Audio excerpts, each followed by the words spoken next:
9, ya lo hemos estudiado, hemos mirado este libro, pero hay una parte muy importante que está en Lucas capítulo 9, versículo 18, y que tiene que ver con la palabra que nos ha dado Dios este año para la iglesia. Nuestra palabra rema, y es encontrándonos con el Dios de la palabra. Amén. Encontrándonos con el Dios de la palabra. Y si pensamos en esto, pues yo creo que hay una pregunta muy importante, y ese es nuestro tema de hoy. La pregunta más importante. ¿Cuál sería la pregunta más importante para nosotros? Hay preguntas o más bien conceptos, ideas que nosotros tenemos que son muy importantes porque definen nuestra forma de actuar, nuestra actitud, nuestras decisiones, incluso afectan nuestro futuro, ¿sí? Su forma de pensar afecta su futuro. Entonces, por eso hay preguntas muy importantes. ¿Usted qué piensa acerca de esto? Por ejemplo, ¿para usted es importante ahorrar? ¿Le parece importante el ahorro? ¿Sí? Si eso es verdad, quiere decir que usted tiene un ahorro, ¿cierto? Y que está proyectando en su futuro.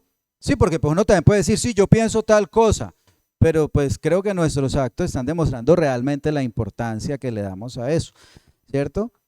Sí, hay muchas veces que uno cree que tiene pensamientos como muy, como verdades en su vida, pero la verdad no es así. Hay gente, por ejemplo, que habla, que cree que la salud es importante. ¿Cuántos creen aquí que la salud es importante? Entonces cuida la alimentación, ¿cierto? No consume tantas grasas, no consume tanto dulce, duerme bien, va al médico, pero uno, por ejemplo, ¿cómo va a decir? Sí, yo creo que en la buena salud, pero nunca va a un médico ni por prevención. Entonces, nuestra forma de pensar define nuestros actos y nuestro futuro.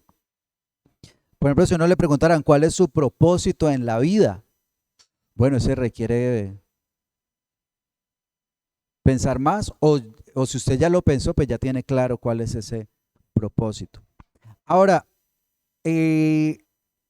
hay una pregunta sobre todas las preguntas, y esta pregunta se encuentra aquí en este pasaje de Lucas capítulo 9, versículo 18, y fue una pregunta que Jesús le hizo a sus discípulos.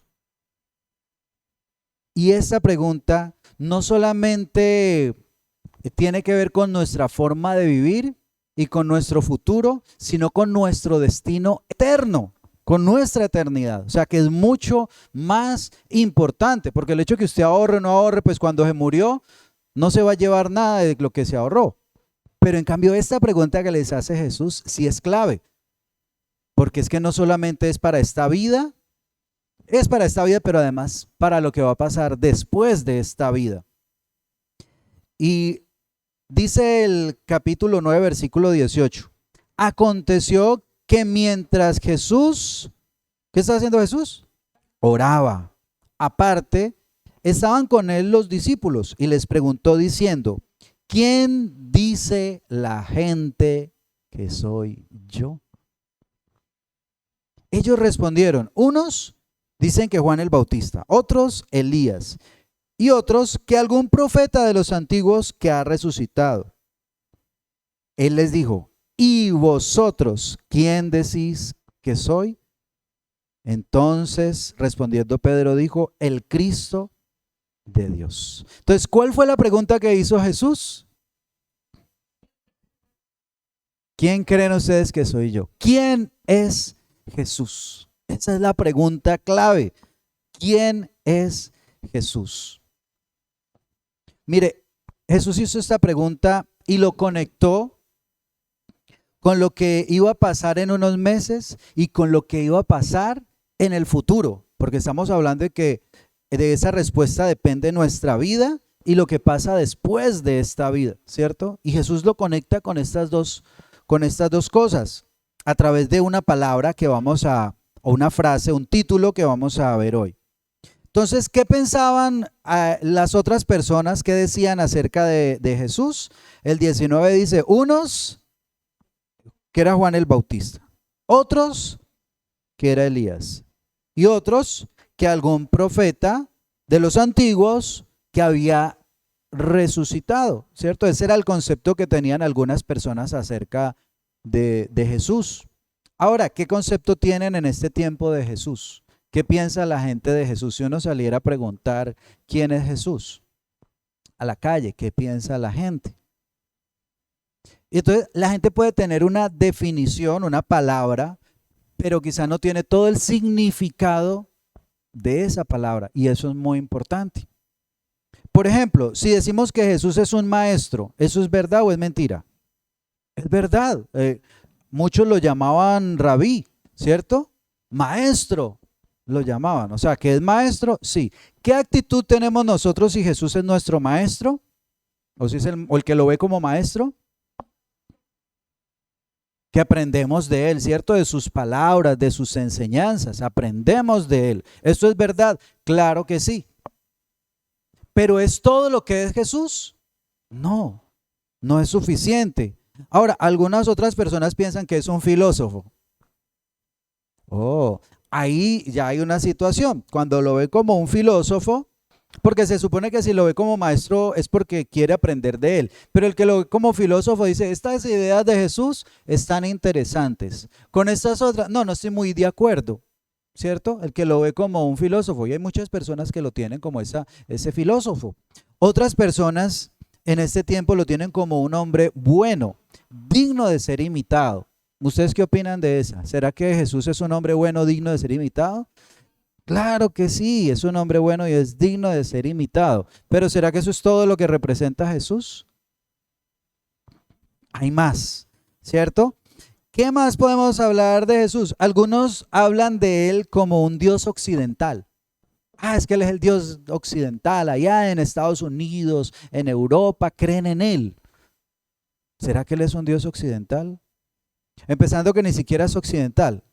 Jesús nació en Medio Oriente, ¿cierto? Nació en Israel, o sea que no es un Dios occidental, que sí ha impactado el occidente, claro que sí, pero es aún más que eso. Ahora, ¿podemos decir que Jesús es Salvador? Amén.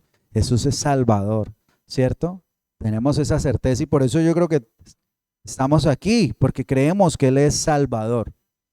Pero ¿será que eso es todo lo que Jesús representa, Salvador? Más que eso. Y muchas personas aún, aquí sí tenemos la situación, dentro de la iglesia se quedan con el Jesús Salvador. Y entonces solamente ven a Jesús por lo que Él les pueda dar, que me dé salvación. ¿Salvación en qué? Salvación, pues bueno, vida eterna, que es lo más importante, pero también salvación de mi situación, de mi enfermedad, de mis deudas, de mis problemas en la casa, ¿cierto? ¿Jesús puede hacer eso? Claro que sí, Él es Salvador, pero no termina allí. Ahora, ¿qué piensa usted de Jesús? ¿Quién es Jesús para usted? Esa pregunta es clave. ¿Quién es Jesús para usted? ¿Qué piensa usted de Jesús? Y aquí dice que Pedro dio una respuesta. Y la respuesta que da Pedro en representación de los apóstoles, dice el versículo 20. Él entonces les dijo, ¿y vosotros quién decís que soy? Entonces respondiendo Pedro dijo, el Cristo de Dios. ¿Esa respuesta es correcta o no es correcta? Claro que sí, porque Jesús mismo, bueno, aquí no lo menciona, pero en otro evangelio, citando este mismo episodio, dijo, no te lo reveló carne ni sangre, sino mi Padre que está en los cielos. O sea, esto es una revelación divina la que usted acaba de tener, de afirmar que yo soy el Cristo de Dios. Entonces, es cierto, es el Cristo de Dios. ¿Qué significa el Cristo? La palabra que traduce Cristo en griego es Mesías en el hebreo. ¿Y qué es Mesías? Porque tampoco es una palabra en español. Es una palabra que significa el ungido. Ahora, ¿será que Jesús era el único ungido? No, habían más ungidos, ¿cierto? Estaban los profetas, los sacerdotes, en especial los sacerdotes y los reyes eran ungidos. Pero cuando se habla como título, el Mesías, solamente hay uno. O sea, cuando cita al Mesías no hay dos. Porque en este tiempo se habla de que hay varios Cristos. No, es que hubo un Cristo en una época, en otra época. No, no hay otro Cristo en otra época, porque esta es una profecía hebrea, ¿sí? Es una profecía bíblica. Entonces a veces se quieren meter otras culturas a lo de la Biblia, al Mesías de la Biblia. No, porque sus enseñanzas incluso son completamente opuestas en muchas áreas. Sí hablan del amor y de otras cosas que tienen similitud, pero en esencia son distintos. Solamente hay un Cristo, solamente hay un Cristo y es Jesús. Amén. El rey ungido y prometido. A eso se refiere, a ese rey ungido y prometido que ellos estaban esperando, los judíos estaban esperando a ese rey. Pero Jesús hace algo, y es que ese título de Cristo él lo conecta con otro título, que es el que vamos a ver hoy, más a profundidad. Dice la segunda parte, versículo 21, dice, pero él les mandó a que nadie dijesen eso, encargándoselo rigurosamente, o sea, mucho cuidado, no le vayan a decir a nadie que yo soy el Cristo de Dios. Y diciendo, es necesario que, ¿quién? El Hijo del Hombre. Mire que ya no dice, es necesario que el Cristo, no, él dice, es necesario que el Hijo del Hombre. Es necesario que el Hijo del Hombre padezca muchas cosas y sea desechado por los ancianos, por los principales sacerdotes, por los escribas, y que sea muerto y resucite al tercer día. Entonces ahí utiliza ¿cuál título? Hijo del Hombre. ¿Qué significa que Jesús diga que Él es el Hijo del Hombre?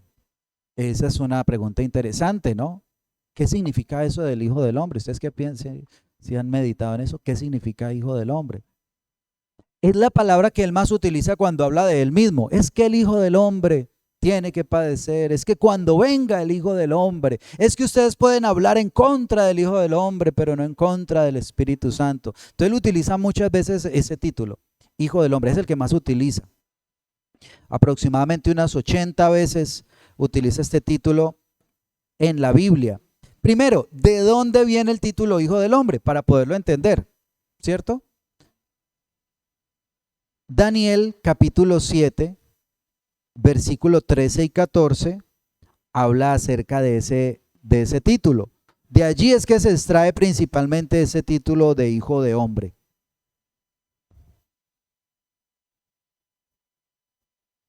Y entonces ahí entendemos un poco más lo que se refiere que Él sea el Cristo y la gran diferencia que tiene con cualquier otro que diga que es el Cristo. 7:13 es una visión de lo que iba a pasar en la historia de la humanidad, en los diferentes reinos. Y cuando llega al 13, dice Daniel profetizando, miraba yo en la visión de la noche, y aquí con las nubes del cielo venía uno, ¿cómo qué?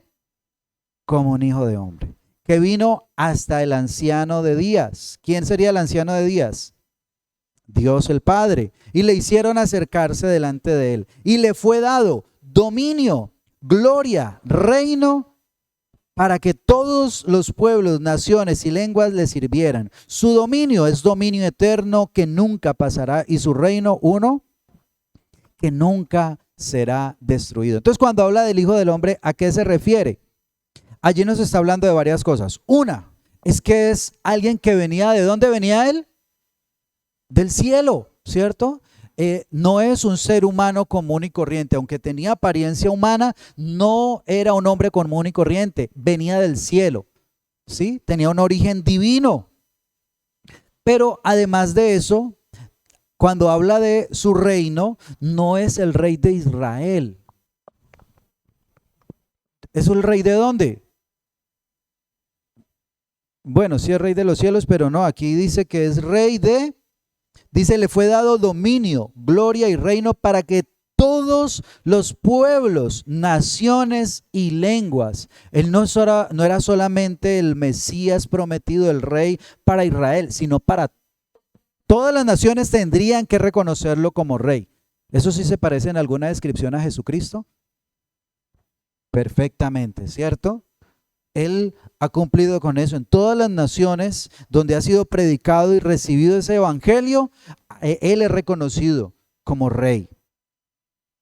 Y además dice, y su dominio es dominio eterno, que nunca pasará, y su reino uno, que nunca será destruido. Entonces nos está hablando de que ese reino no puede tenerlo una persona humana, un ser humano común y corriente. ¿Por qué? ¿Qué va a pasar con ese ser humano? Algún día va a morir y entonces su reino no sería un reino eterno, pero aquí está hablando de que sería un reino eterno. Entonces ahí se alcanza a ver mejor la descripción de Hijo del Hombre y del Mesías, del Cristo que realmente tenía que venir. Ahora, ¿cuál era en el pensamiento de ellos el Cristo?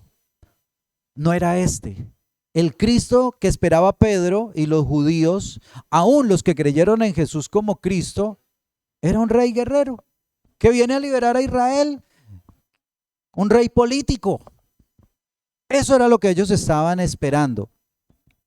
Solamente, ellos no esperaban un rey eterno. No, ellos esperaban que le devolviera la gloria a Israel, que Israel volviera a ser una nación libre, volviera a ser una nación importante. Ese era el Mesías, ese era el Cristo. Entonces, por eso una persona puede decir, sí, yo creo que Jesús es el Hijo de Dios. ¿Y eso qué significa? Porque yo soy hijo de Dios. Aquí hay varios que son hijos de Dios, ¿cierto? ¿Cuántos aquí son hijos de Dios? Pero no somos el Cristo. Entonces, ¿qué significan esas palabras? Eso es lo que hay que tener claro y eso es lo que nos revela la palabra de Dios. Entonces, él conecta el título de Cristo con el Hijo del Hombre y con lo que le iba a suceder. Ninguna persona en el mundo ha afirmado ser el Dios eterno. Solamente Jesús. Solamente Él ha tomado ese título de Dios. El Dios que se hizo hombre. El Dios que se hizo hombre. Ahora, esto nos habla de que ese hijo de hombre, o sea, era hijo de hombre porque se hizo hombre, pero era Dios. Era Dios y se hizo hombre. O sea, ¿Dios se transformó en hombre? No. Sigue siendo Dios. Sigue siendo Dios. Su naturaleza divina, pero ahora en un cuerpo humano. Eso se le llama encarnación, ¿no? Teológicamente, encarnación, que entra en carne, que entra en un cuerpo humano. ¿Y ustedes recuerdan cómo fue que sucedió eso? Claro que sí. Aquí mismo en Lucas lo narra por allá en el capítulo 1, versículo 35 más o menos. Habla Jesús, bueno, desde el 26 la palabra empieza a narrar cómo fue que Dios se hizo hombre. Dice el versículo 26, al sexto mes el ángel Gabriel fue enviado por Dios a una ciudad de Galilea llamada Nazaret, a una virgen. ¿A una qué? Virgen, desposada con un varón que se llamaba José. A la casa de David, el nombre de la virgen era María, y entrando el ángel donde ella estaba, dijo: salve, muy favorecida, el Señor es contigo, bendita tú entre las mujeres. Mas ella, cuando le vio, se turbó por sus palabras y pensaba qué salutación sería esta. Entonces el ángel dijo: María, no temas, porque has hallado gracia delante de Dios, y ahora concebirás en tu vientre y darás a luz un hijo y llamarás su nombre Jesús. Este será grande y será llamado Hijo del Altísimo, y el Señor Dios le dará el trono de David su padre, y reinará sobre la casa de Jacob para siempre, y su reino no tendrá fin. Entonces María dijo al ángel: ¿cómo será esto? Pues no conozco varón. Respondiendo el ángel le dijo: el Espíritu Santo vendrá sobre ti y el poder del Altísimo te cubrirá con su sombra, por lo cual también el santo ser que nacerá será llamado Hijo de Dios. Y más adelante dice en el 37, porque nada hay imposible para Dios. O sea, ¿quién es el padre de Jesús? Dios. Él no tuvo un padre humano. De ahí viene su naturaleza divina, pero venía a tomar un cuerpo humano y entró a través del nacimiento, normal como todos los seres humanos, a través de una mujer, lo que se llama un nacimiento virginal. Fue un milagro el hecho de que el Hijo de Dios llegó a ser el Hijo del hombre, pero un hombre completamente diferente a todos. Tuvo una madre humana para poder ser un ser humano, pero no tuvo un padre humano, sino que Dios fue su padre. Y eso es cumplimiento de una profecía, ¿no? Esto no sucedió porque sí, sino que ya Dios lo había profetizado por allá en Isaías 7:14. Donde dice, por tanto el Señor mismo os dará señal. He aquí, la Virgen concebirá y dará a luz un hijo y llamará su nombre Emmanuel, que significa Dios con nosotros. O sea, ahí estaba revelando todo lo que iba a suceder. Entonces, en Jesucristo está unido la naturaleza divina y la naturaleza humana. Entonces, no es 50% hombre y 50% Dios, no. 100% hombre y 100% Dios. Amén. A eso se refiere allí con la encarnación, y a eso se refiere con hijo de hombre. Cuando Jesús toma el título de hijo de hombre, está diciendo, yo soy 100% hombre, pero soy Dios.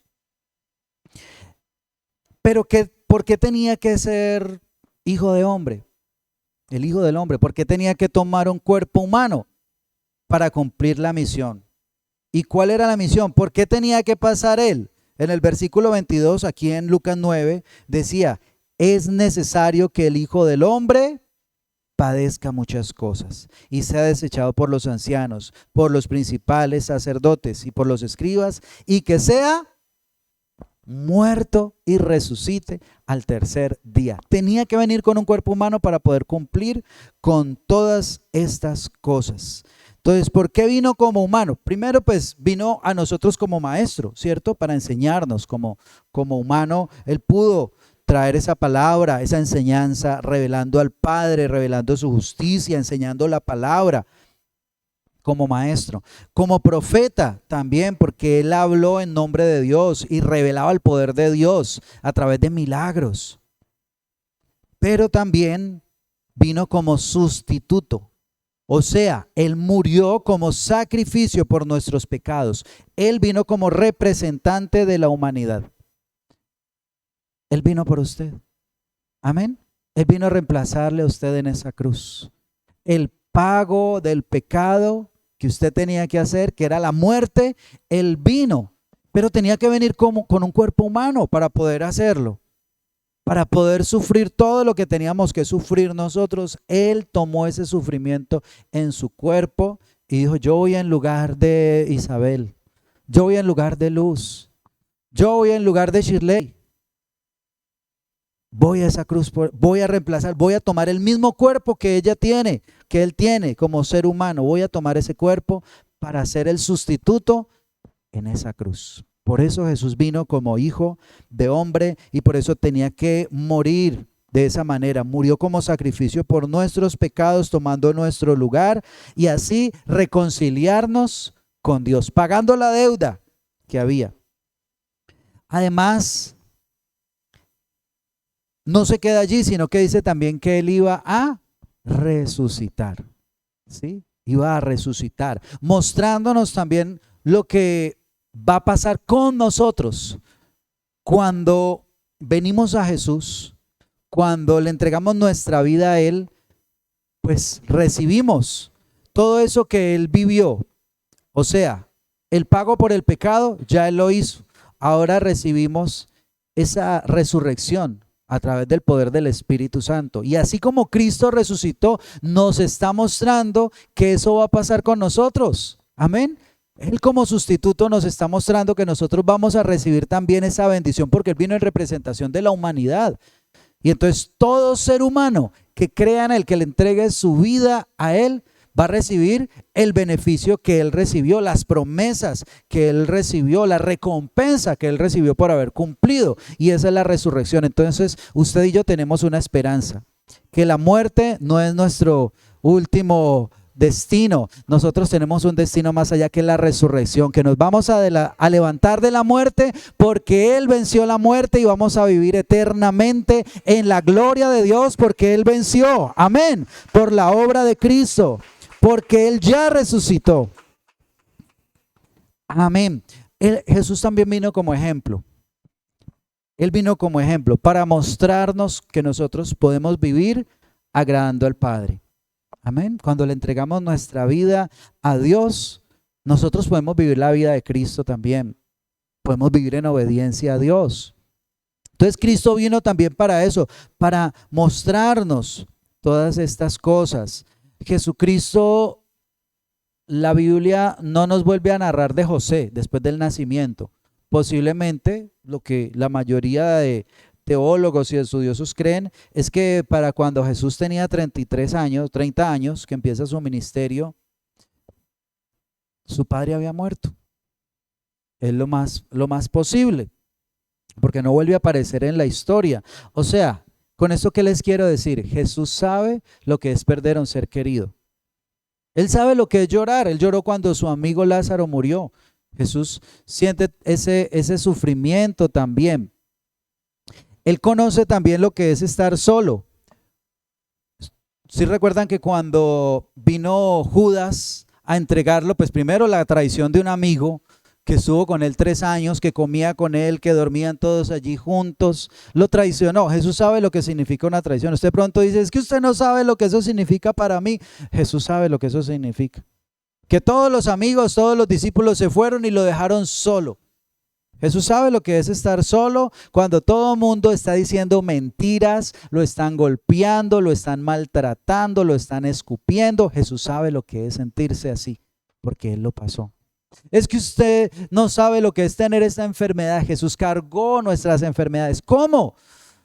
Con todo lo que pasó en esa cruz. Él sabe lo que es tener dolor. Él sabe lo que es que le duela una mano. Él sabe lo que es que le salga sangre.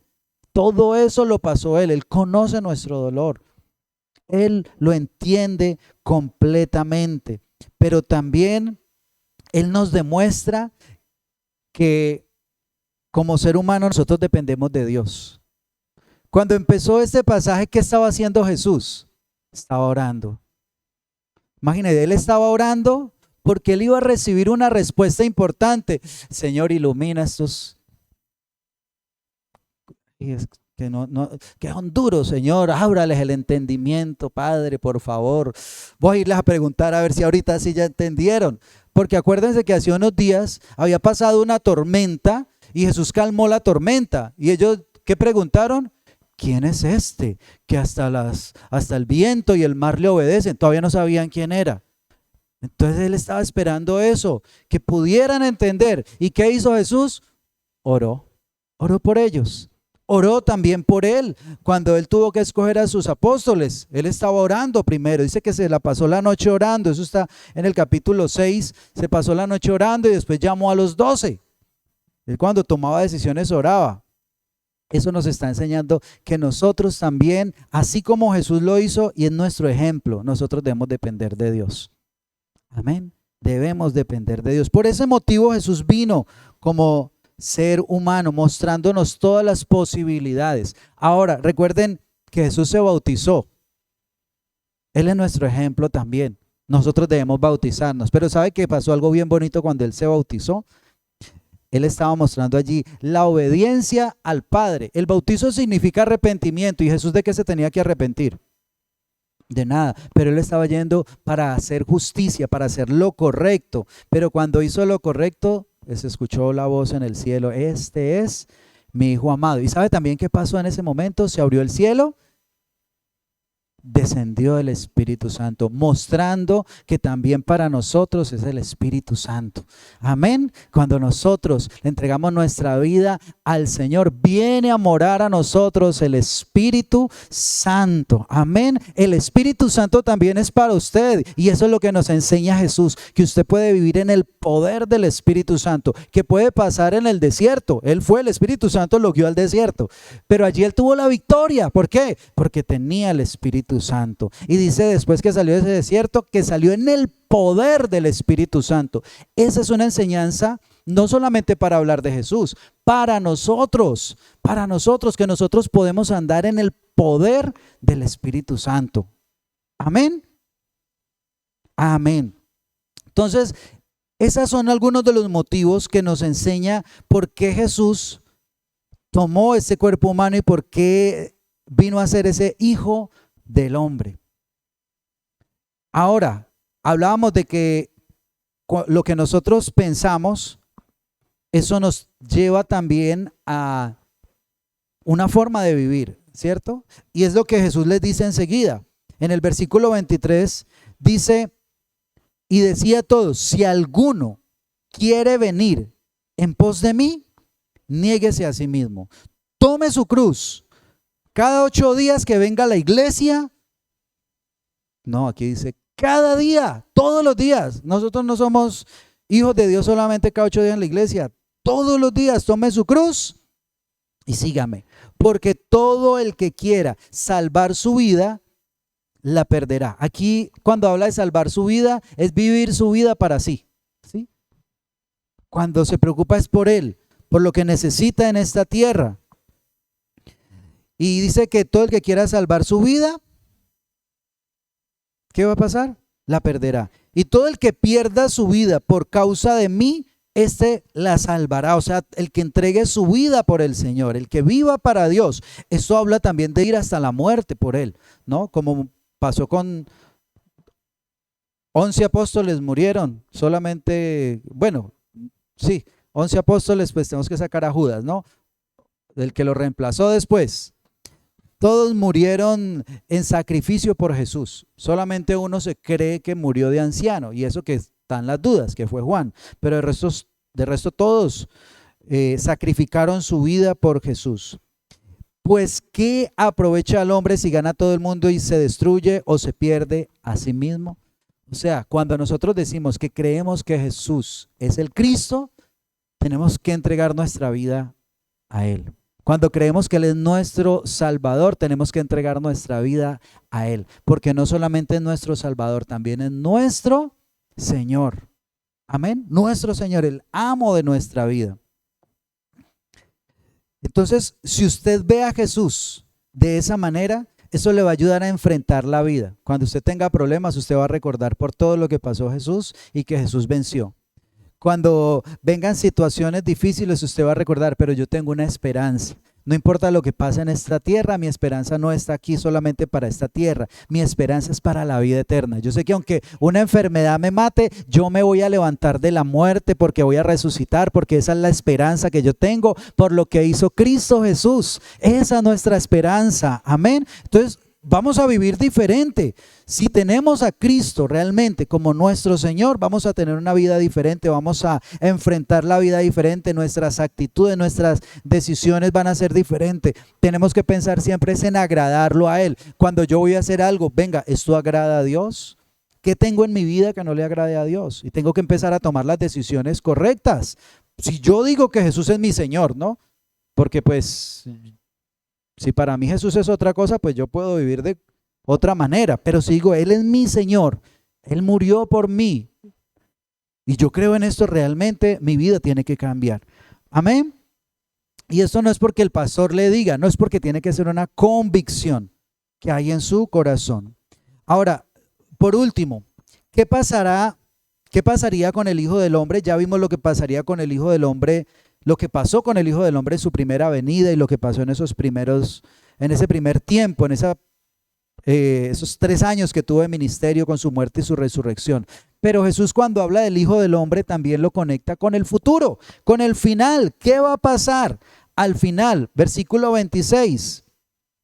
porque el que se avergonzare de mí y de mis palabras, de ese se avergonzará el Hijo del Hombre cuando venga en su gloria y en la del Padre y de los santos ángeles. ¿Cuando venga quién? No, ¿cómo dice ahí? Mire, el Hijo del Hombre lo está utilizando como el título para lo que él va a vivir ahí, su muerte, su crucifixión, su resurrección, pero también está hablando de ese Hijo del Hombre con la venida, con la segunda venida, con su venida en gloria.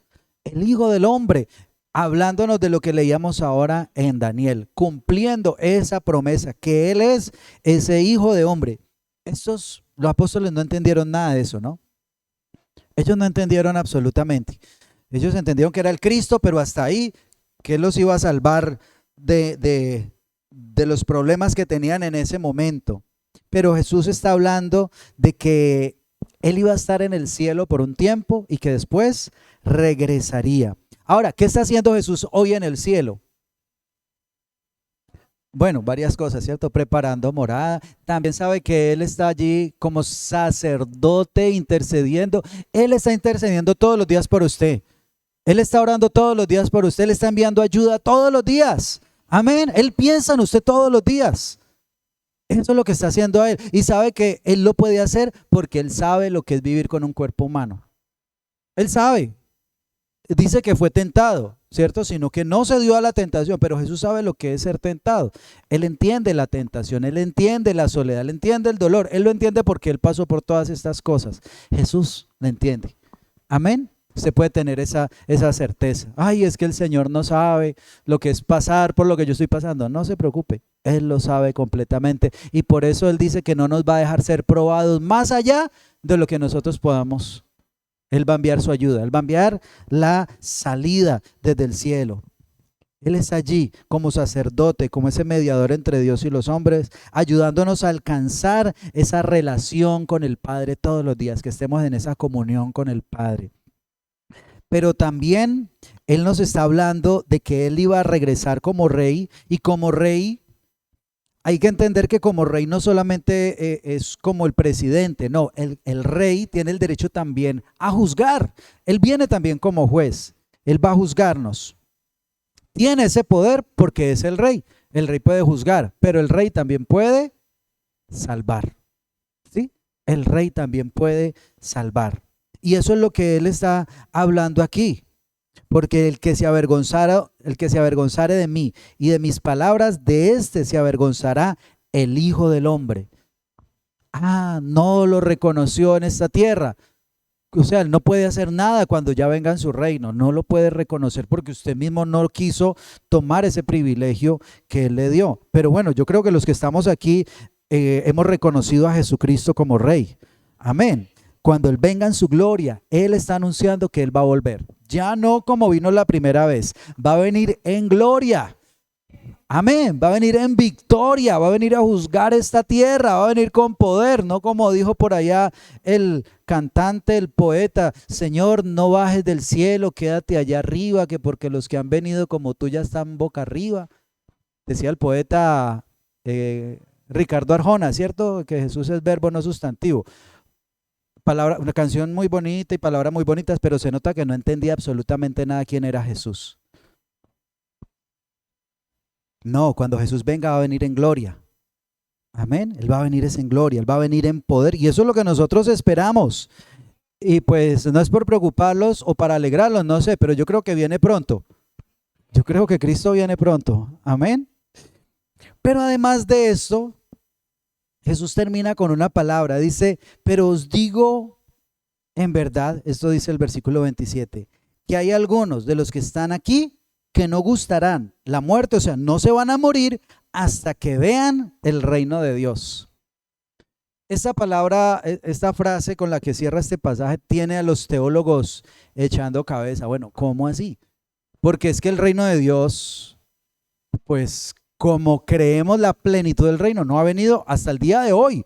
Y Él dijo que los que estaban allí, muchos, no se iban a morir sin antes ver el reino de Dios. O sea que los discípulos vieron el reino de Dios. 8 días después de esto, usted lo puede leer ahí en el pasaje siguiente, habla de la transfiguración. Vieron a Jesús glorificado, pero no creo que se refiera a que el reino de Dios sea eso, porque es que era apenas 8 días. Entonces, ¿a qué se podía referir que iban a ver ese reino de Dios? Bueno, pues yo lo encuentro relación con una palabra en Hechos capítulo 1, cuando los apóstoles le preguntaron eso. Le dijeron, entonces los que se habían reunido, eso es Hechos capítulo 1, versículo 6, entonces los que se habían reunido le preguntaron, Señor, ¿restaurarás el reino a Israel en este tiempo? Mire que después de la resurrección, ellos todavía estaban pensando en el Cristo que iba a liberar a Israel, ¿cierto? ¿Y qué les respondió Jesús? Y les dijo, no os toca a vosotros saber los tiempos o las sazones que el Padre puso en su sola potestad. O sea, el tiempo lo conoce el Padre. Pero, ¿con qué conecta el reino? Pero recibiréis poder cuando haya venido sobre vosotros el Espíritu Santo y me seréis testigos en Jerusalén, en toda Judea, en Samaria y hasta lo último de la tierra. Cuando él estaba hablando del reino, estaba hablando de un adelanto del reino que iba a venir sobre los que estaban allí. Y ese adelanto es el Espíritu Santo. Cuando Jesús subió, él dijo, me voy, pero les conviene que yo me vaya, porque les voy a enviar al Espíritu Santo. Amén, les voy a enviar el Espíritu Santo. Van a conocer un adelanto del reino. Eso también lo dice en Efesios 1:13 y 14. Dice, en él también vosotros, después de escuchar el mensaje de verdad, el evangelio de vuestra salvación, y habiendo creído, fuisteis sellados con él, en él, o sea, en Jesús, con el Espíritu Santo de la promesa que nos ha dado como garantía, como adelanto de nuestra herencia, de la herencia del reino, con miras a la redención de la posesión adquirida de Dios para alabanza de su gloria. El Espíritu Santo es el adelanto del reino de Dios en nuestras vidas. Jesús nos enseñó que nosotros en esta tierra podemos vivir llenos del poder del Espíritu Santo. Y Él fue el ejemplo. Amén.